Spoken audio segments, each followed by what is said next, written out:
Hello, everybody. This is Amy News and Conversation. I'm Brian Stallard, Director of News at AAMI. And I'm here today with a friend of Amy and a member of Amy, Dr. David Classen. He's a professor of medicine, infection disease physician, and medical informaticist at the University of Utah. He's also Chief Medical Information Officer at Pascal Metrics. But we're here today to talk about some new news that I'm sure a lot of folks have been talking about, a finalized rule from the Department of Health and Human Services. But before we dig into that, David, I wanted to kind of have everyone get to know you a little bit. What is your focus? Yeah, I'm an infectious disease physician and a medical informaticist at the University of Utah.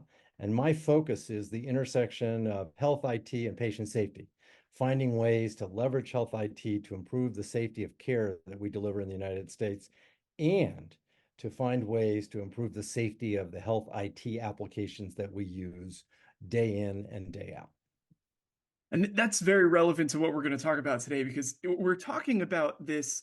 I guess it's a finalized rule now. So it was finalized in kind of mid-December, right near the end of the year. And it's a way to kind of disincentivize health systems and health IT vendors from blocking electronic health information sharing. Um, and some of those disincentives can include, penalties like a reduction in Medicare payments to hospitals, a zero score for the merit-based incentive payment system.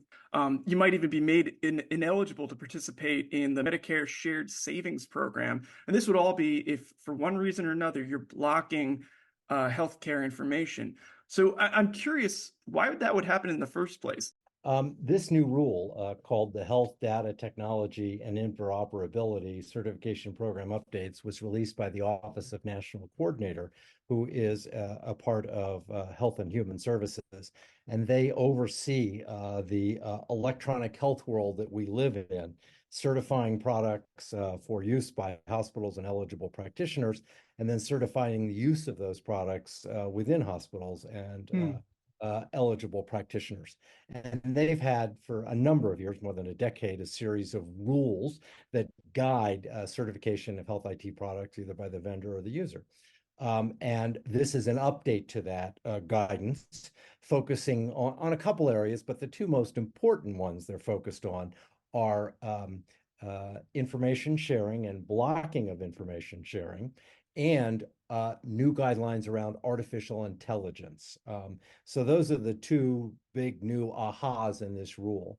And basically, this rule in the area of information blocking seeks to keep either health systems or vendors from blocking access to information about patients that could be very helpful in their care. And so this new rule builds on what they've done before.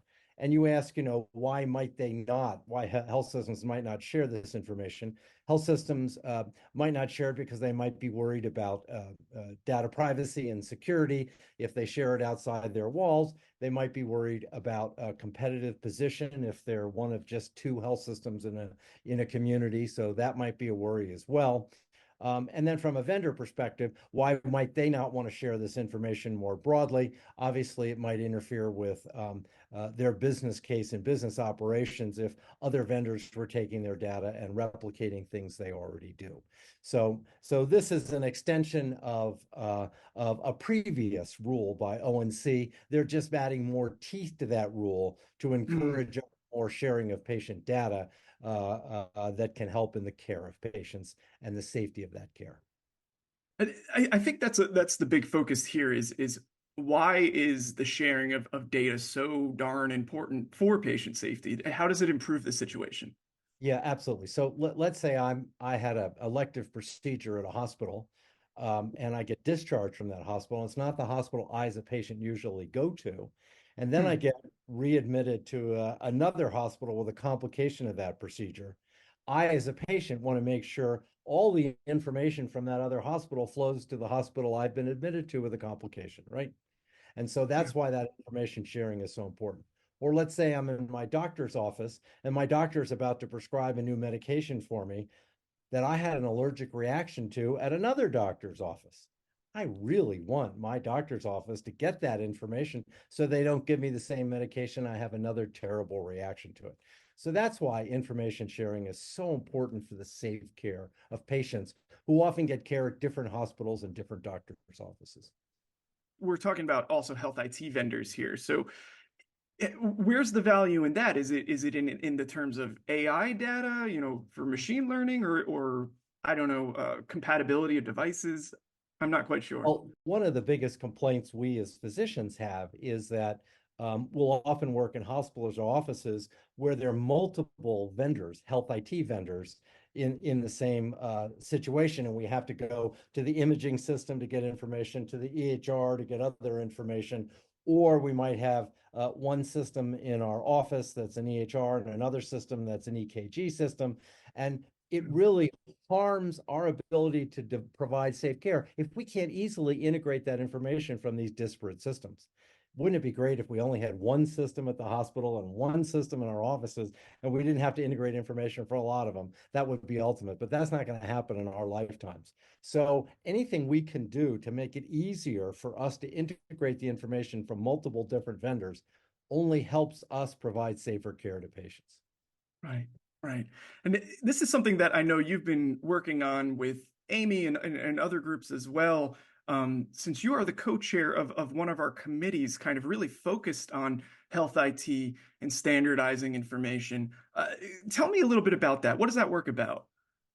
So, Amy has been working on creating safety software standards for use by hospitals and vendors and clinics and others for more than 5 years. And the reason Amy has been doing that is that most of the standards, the safety standards that are in existence in the world, are focused on just the vendors. They're not focused on the hospitals and the clinics and everything else. They're focused on vendors and medical equipment.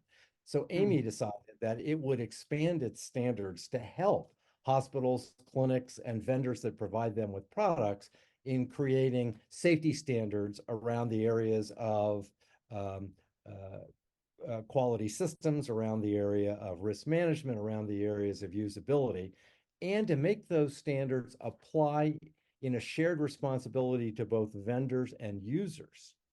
And the reason that's important is in this space, in the hospital clinic space, there's an awful lot of customization of health IT vendor products to meet their specific needs.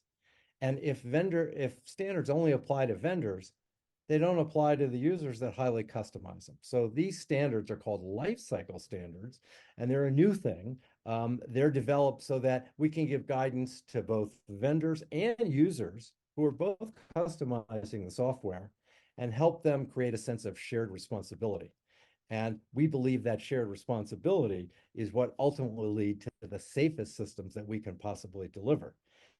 And that is incredibly relevant right now as ONC releases its new standards related to artificial intelligence. And mm, those standards are going to require basically that users and vendors work much more closely together and that there's a lot more transparency around how these AI programs are developed. And specifically, they mentioned the requirement for risk management programs on the part of the vendors. And that's where I think Amy's standards, the life cycle standards, could be very helpful here, as well as Amy's AI guidance standards, the AI TIR 34971, I believe it's referred to. That plus the HIT 1000 standards can really help both a vendor as it develops new and complies with these new AI standards, but also users as well. So I think it can benefit both. And we know that AI applications are going to be very, if you will, context specific.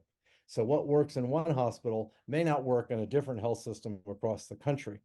And yeah. therefore, the focus on AI programs will need to be not only at the vendor level, but at the user level as well.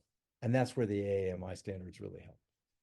And we're talking about this focus on obviously data sharing is important. Make sure you're doing data share. You're going to be penalized if you can't.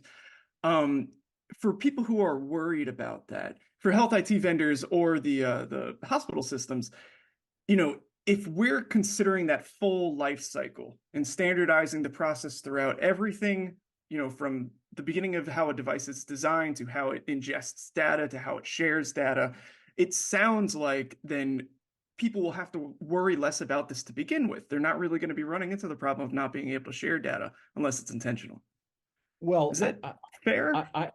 I think they'll know a lot more as these standards Mhm. roll out about how the vendor developed the applications that the Oh, users will be using and how they made sure that they followed basic safety principles as they developed it. So the bottom line is it's not only the data that you're sharing, but it's how that data is going to be used. And as AI really wraps up, a lot of the information sharing we're doing and increasingly will be doing will be basically pumped into black boxes to start guiding how we provide healthcare. And so I think information sharing goes to another level, which is you share the information, we applied an AI algorithm to it, and it says do this. And how do you know how safe that AI algorithm is? And that's why I think the life cycle approach becomes ever more important. oh, beautiful. And for anyone who is watching this and hearing from Dr. Classen right now, I did want to note that there's going to be a special symposium on the implementation of AI in healthcare, which is obviously a big focus for you. It's a pre-conference symposium at Amy Nexus. That's on February 20th on Tuesday. So anyone who plans to be at the conference or may have been thinking about whether or not they want to go, this sounds like a something that people will want to attend. Absolutely. And not just vendors, but also users. Beautiful. Well, David, is there anything else you wanted to talk about kind of in the case of this new news and in the case of just data sharing in general or the health IT standards that we haven't discussed today? Well, as you're all aware, the White House released a new executive order on AI, and basically using a lot of the principles that ONC has put out in its new AI guidance. And so I would expect even more focus on standards, health IT standards, as the AI, if you will, executive order plays out in the federal government. So I would say pay close attention because there's a lot more to come here. Beautiful. No, I appreciate you sharing your insight today, and we'll stay on top of this news. And as more information develops, and people should check out, obviously, the HIT 1000 standard series because it's going to be more and more relevant as we go from here. Absolutely. Absolutely. Thanks so much.